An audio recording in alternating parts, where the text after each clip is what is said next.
Well, that was creepy.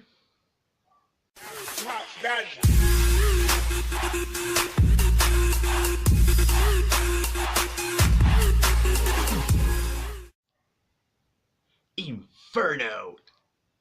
Directed by Ron Howard, who is a great director, one of my favorite directors, and of course starring Tom Hanks, who is usually great at anything he does, and Ben Foster, one of my favorite actors who doesn't work that often, but every time he's in a movie, he really brings it. So I was on the fence with this movie. One, because the genre in itself is not something that I'm attracted to because of the books and everything that it represents. And at the same time, it felt kind of like a rehash.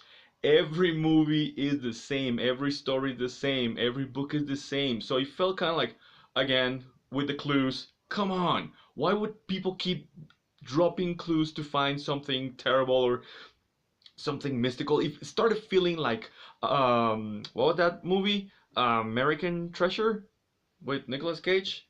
National Treasure, that was it, right? Um, but at the same time, I was like, well, Ben Foster is usually pretty good. He picks good projects, and Tom Hanks is 99% good in his movies, and of course Ron Howard. So I decided to go and check it out and see what it was all about.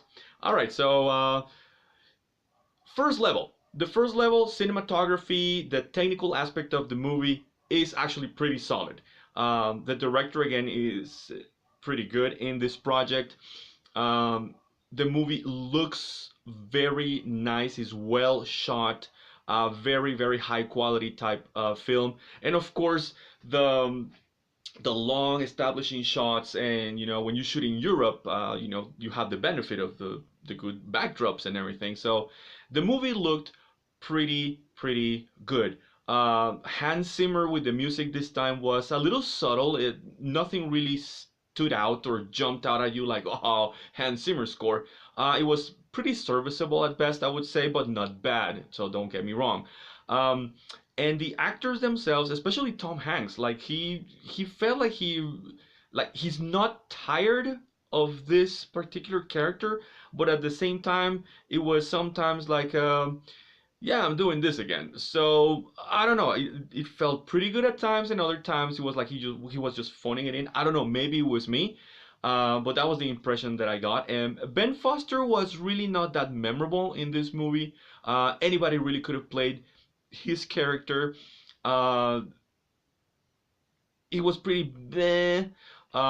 Nothing really stood out from his performance. It wasn't bad either. I just felt like maybe he was too much of a high caliber actor for this particular part. Uh, any other actor could have just played him the same, I would say. It wasn't a bad thing, it wasn't a good thing or a great thing, it just was. Whatever that means. All right. Um, because he played the villain. And again, I felt like the villain in this movie, like the plot is a rehash of other movies. You've probably seen this a million times before. So it really didn't feel that special, or the stakes didn't feel that high as a movie. But it was okay. It was handled okay. The story in itself, now on the second level, the way the plot was laid out and the way it was told, I felt it was actually all right. Like, I was afraid that because it was going to be a rehash of, dropping clues and the Robert Langlon, is that his name? Um, Following these clues and deciphering everything was going to be kind of tiresome. But it wasn't. It felt, in a way, fresh, I guess. They actually structured the story in a way that you could follow and say, oh, well, it actually makes sense why this guy would leave these clues behind in such a manner. But it was predictable at the same time. From the beginning, it was you could see who was going to play what part, where the plot twist was going to come. So no surprises there. So that kind of took away from the story itself, but it was entertaining for the most part. Now, man, that third level, jeez, it's like they cannot help themselves. By now, you've probably, or a lot of you might have heard of predictive programming, and this was predictive programming to the max. It's like Now it made sense why they made the movie, why they decided, okay, we have to tell this story, and why we need to get a good director and good actors to sell this and have people come and watch, because it was feeling like a rehash, like I mentioned before. But now it was clear why. It was the agenda. Freemasonry, Illuminati, we have to cleanse the world. So, spoilers if you still haven't seen the film, but if you have been following Freemasons and their crazy ideas, it's all about the depopulation agenda. If you remember the Georgia Guidestones, where it says that for the world to be bearable, or to keep the world in harmony, you need to keep population under 500 million people, and we're close to like 8 billion people right now in the world. So is this whole thing that they're playing through the movie, that humanity is the cancer. To save humanity, we have to kill millions of people, and all that baloney that makes no sense. But it does make for an interesting plotline in a movie, because unfortunately that's how much or many people are gonna see it. Like, oh, it's just it's a crazy scheme from a crazy guy. This is something that just happens in movies, but they're getting you ready for when they try and go for this particular horrible thing that they're trying to do, the depopulation of the world. Apparently, there's been a lot of movies where it's pandemics and it's some sort of epidemic. We've seen the agenda being played out with the zombie movies. So apparently, their plan A is to poison the world, or other things. But apparently, this is like plan A. Poison the world. This is how we're gonna kill millions of people, so that we can inherit the earth. Come on. But of course, we need to be awake. We need to understand that this is what's going on.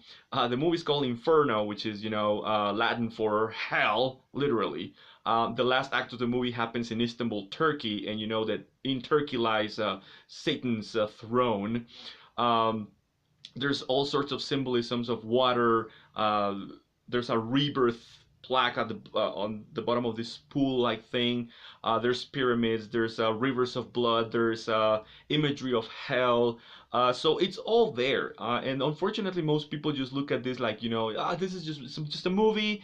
No big deal. It's just entertainment. But at the same time, this is the agenda being, pushed down our throats once again. So my rating for this movie, the as a movie, is very entertaining, is acted well enough that you can buy the characters. So I'm gonna give the movie, as a movie, a thumb up. It's actually an entertaining movie. It wasn't as bad as I thought it was gonna be. But of course, we gotta give that third level the thumbs down, because it was just down your throat, in your face, Freemasonry, Illuminati kind of crap again. So have you seen it? Are you making plans of going to see this movie? Let me know in the comments below what you think. And until next time, movie fans, I'll see you at the movies.